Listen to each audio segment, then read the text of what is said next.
In this session we will learn leadership styles, choosing the right approach for the situation, types of leadership styles. We have already learned so far that there are as many approaches to leadership as there are leaders, starting from the 1930s framework of the Lewin's leadership styles, to the more recent ideas about transformational leadership. Apart from these, there are also many general styles, including servant and transactional leadership. Having knowledge of the different frameworks and styles can help you to develop your approach, use the right approach as and when needed, and thus to be a more effective leader. We have seen a number of leaders with different approaches, from Winston Churchill and Angela Merkel to Queen Elizabeth and Martin Luther King. Luckily, there are many useful frameworks that describe the main ways that people lead. Once you understand these frameworks, you can develop your own approach to leadership and as a result become a more effective leader. Let us now look at some of the common approaches to leadership that you can use. We'll discuss some specific styles of leadership and explore the advantages and disadvantages of each. Useful leadership style frameworks. So, let's talk about some of the approaches that you can use to become a more effective leader. These are shown mainly in the order they appeared. You have to use a blend of these approaches, depending on your own preferences, your team's needs, and the situation you are in. Lewin's leadership styles. This framework was developed in the 1930s by the psychologist Kurt Lewin, and it provided the foundation of many of the approaches that followed afterwards. He said that there are three major styles of leadership: autocratic leaders. These are the leaders who make decisions without consulting their team members, even if their input would be useful. This style can be useful when you need to make decisions quickly, when input from the team is not needed, and when team agreement isn't necessary for a successful result. However, the disadvantage of this style is that it can be demoralizing, and it can lead to high levels of absenteeism and staff turnover. Democratic leaders. This type of leaders makes the final decisions, but after including team members in the decision-making process. They encourage creativity and participation of team members, and as a result, people are often highly engaged in projects and decisions. Team members tend to have high job satisfaction and high productivity. This style of leadership fails to be effective when you need to make a quick decision. Laissez-faire. In this model, leaders give a lot of freedom to their team members regarding how they do their work and how they set their deadlines. They usually don't interfere, except providing support with resources and advice if needed. This autonomy can result into high job satisfaction, but it can be damaging if team members don't manage their time well, or if they don't have the knowledge, skills, or self-motivation to accomplish their work effectively. Laissez-faire leadership can also occur when leaders don't have control over the people and their work. Lewin's structure is well known and useful because it encourages managers to be less autocratic than they may naturally be. The Blake-Muton Managerial Grid. Published in 1964, the Blake-Muton Managerial Grid highlights the most appropriate style to use depending on your concern for your people and your concern for the tasks. People-oriented leadership makes you focus on organizing, supporting, and developing your team members. This encourages participation and good teamwork and creative collaboration. And task-oriented style lets you focus on getting the job done. You define the work and the responsibilities, put structures in place, and plan, organize, and monitor work. This model tells that the best style to use is the one that has both a high concern for people and a high concern for the task. It reflects an important idea that you should aim for both, rather than trying to offset one against the other. Path Goal Theory. Path Goal Theory was published in 1971. This theory explains what kind of leadership your team members want and need. Take for example, a team with highly capable people who are assigned to a complex task will need a more participative approach, while people with low ability who are assigned to an ambiguous task will need to be told what to do. With Path Goal Theory, you can identify the best leadership approach to use based on your people's needs, the task that they're doing, and the situation that they're working in. 6 Emotional Leadership Styles.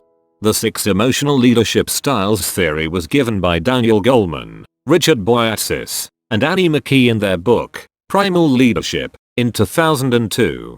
The theory describes the strengths and weaknesses of 6 common styles: visionary, coaching, affiliative, democratic, pace-setting, and commanding. It also tells how each style can affect the emotions of your team members.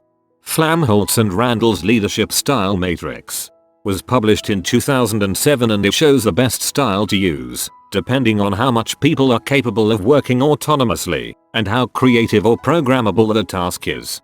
The matrix is divided into 4 quadrants. Each quadrant identifies 2 possible styles that will be effective for a given situation, ranging from autocratic, or benevolent, autocratic, to consensus, or laissez-faire. Transformational leadership.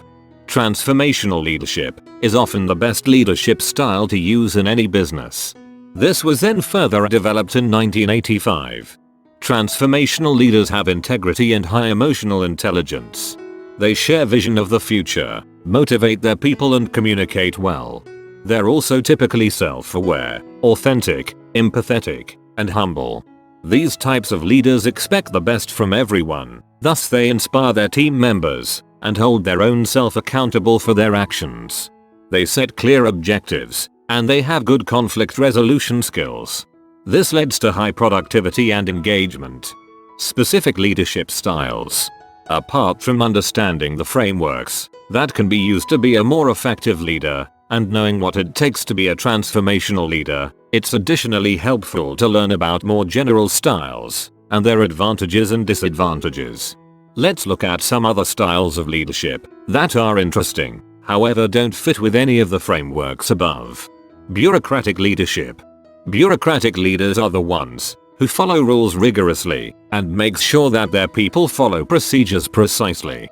This approach is suitable for work concerning serious safety risks, like working with machinery, with toxic substances, or at dangerous heights, or with large amount of money. Bureaucratic leadership is also beneficial for managing employees who perform routine tasks. However, in organizations that rely on flexibility, creativity, or innovation, this style is much less effective. Charismatic leadership. Charismatic leadership is similar to transformational leadership. In both of these approaches, leaders inspire and motivate their team members. But the difference lies in their intent. Transformational leaders share their visions and motivate others, thus they want to transform their teams and organizations. While, in charismatic approach, the leaders often focus on themselves and their own ambitions and may not want to change anything. Charismatic leaders might have a feeling that they can never do anything wrong, even when others warn them about their actions.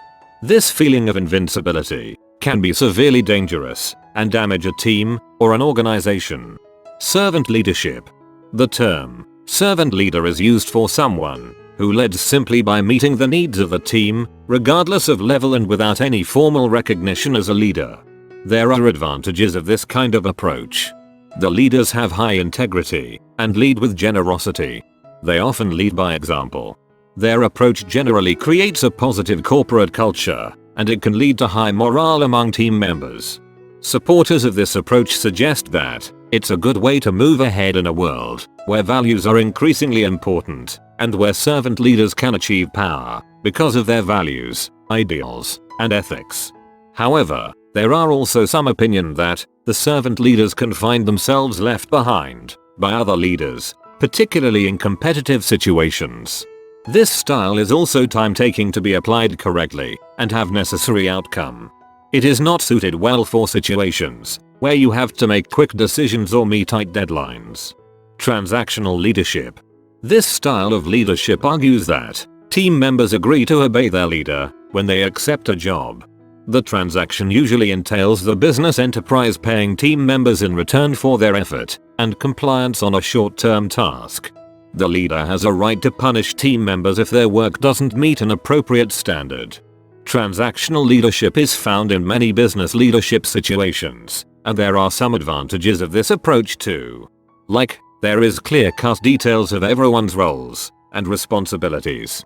Also, because transactional leadership judges team members on performance, members who are ambitious or who are motivated by external rewards and compensation, often flourish. The drawback of this style is that, on its own, it can be chilling and irrelevant, and it can lead to high staff turnover. It also has serious limitations for knowledge-based or creative work. Subsequently, team members can often do little to improve their job satisfaction. Key points of this session. In business, transformational leadership is often the most effective style to use. However, this should be understood that no single style of leadership fits all situations. Therefore, it's useful to understand different leadership frameworks and styles, so that you can use and adapt your approach to fit your situation. Also remember, not all of these styles of leadership will have a positive effect on your team members, either in the short or long term. In the next session, we will learn perspective of leadership. If you like our video and want to get more video on management, please subscribe our channel and share this with your peer groups. You are also invited to our Facebook group. If you are a manager, inspiring business leader, management trainer, practitioner, entrepreneur, student, please subscribe our YouTube channel and join our Facebook group. The name of our Facebook group is Prabix Management Academy.